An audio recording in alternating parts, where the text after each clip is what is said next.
Israel और Iran के बीच बढ़ता तनाव एक बार फिर सुर्खियों में है। पिछले साल के टकराव के बाद अब इजराइल का बड़ा दावा, ईरान परमाणु ताकत बनने की तैयारी कर रहा है। आखिर हालात किस मोड़ पर पहुंच गए हैं, बताएंगे आपको विस्तार से। नमस्कार, मेरा नाम सौरभ शुक्ला। आप देख रहे हैं न्यूज़ 18 यूपी उत्तराखंड का डिजिटल प्लेटफॉर्म। इजराइल और ईरान के बीच पिछले साल तनाव बढ़ गया था।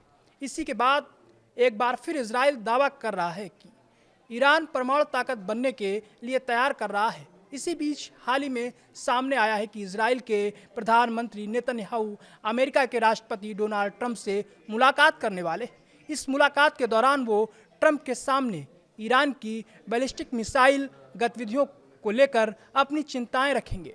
एनबीसी न्यूज़ के कई सूत्रों के हवाले से आई रिपोर्ट के मुताबिक इजराइल के प्रधानमंत्री नेतन्याहू 29 दिसंबर को मारे लागो में ट्रंप से मुलाकात करने वाले हैं।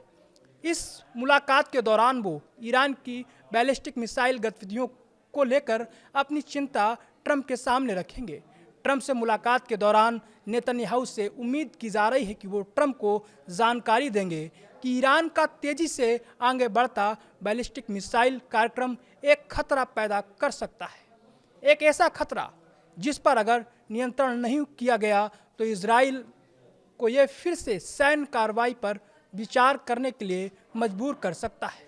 अमेरिकी मीडिया रिपोर्टों के अनुसार इजरायली खुफिया एजेंसियों का मानना है कि ईरान तेजी से अपनी मिसाइल प्रोडक्शन क्षमताओं का पुनर्निर्माण कर रहा है। अमेरिकी मीडिया रिपोर्ट के अनुसार इजरायली खुफिया एजेंसियों के मानना है कि ईरान तेजी से अपनी मिसाइल प्रोडक्शन क्षमताओं का पुनर्निर्माण कर रहा है।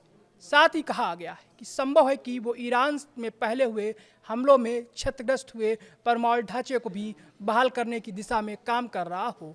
एनबीसी न्यूज़ के अनुसार चर्चाओं के दौरान नेतन्याहू ये तर्क दे सकते हैं कि ईरान का फैलता हुआ मिसाइल कार्यक्रम न सिर्फ इजराइल के लिए बल्कि पूरे क्षेत्र की स्थिरता और अमेरिकी हितों के लिए भी खतरा है।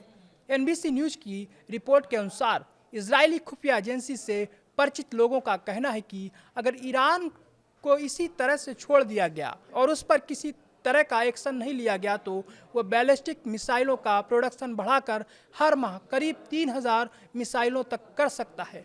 व्हाइट हाउस ने इस बात पर जोर दिया कि अमेरिका के जून में ईरान के खिलाफ शुरू किए गए ऑपरेशन ने ईरान की परमाणु क्षमता को नष्ट कर दिया है। व्हाइट हाउस की प्रवक्ता एना केली ने कहा कि यूएन की परमाणु निगरानी एजेंसी और ईरान दोनों ने अमेरिकी आकलन की पुष्टि की है कि ऑपरेशन मिडनाइट हैमर ने ईरान की परमाणु क्षमता को तबाह कर दिया।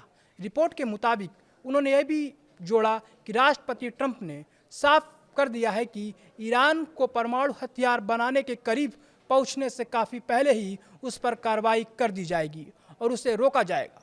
इससे पहले इस साल ईरान और इजराइल के बीच लगभग 2 हफ्ते तक युद्ध चला था। इस दौरान ईरान के कथित बैलिस्टिक मिसाइल प्रोग्राम को नुकसान पहुंचाने की जानकारी सामने आई थी। हालांकि अब इजराइल को इस बात की चिंता सता रही है कि ईरान फिर से अपने मिसाइल प्रोग्राम को तैयार कर रहा है। इजराइल फिलहाल ईरान पर कोई हमला नहीं कर सकता है, लेकिन उसने संकेत दिए हैं कि अगर ईरान के मिसाइल कार्यक्रम को नहीं रोका गया तो वो इसको लेकर विचार करेगा। ईरान के मिसाइल कार्यक्रम को लेकर अब इजराइल अमेरिका से बात करेगा। इजराइल अब अमेरिकी समर्थन के साथ नए हमलों की तैयारी कर सकता है।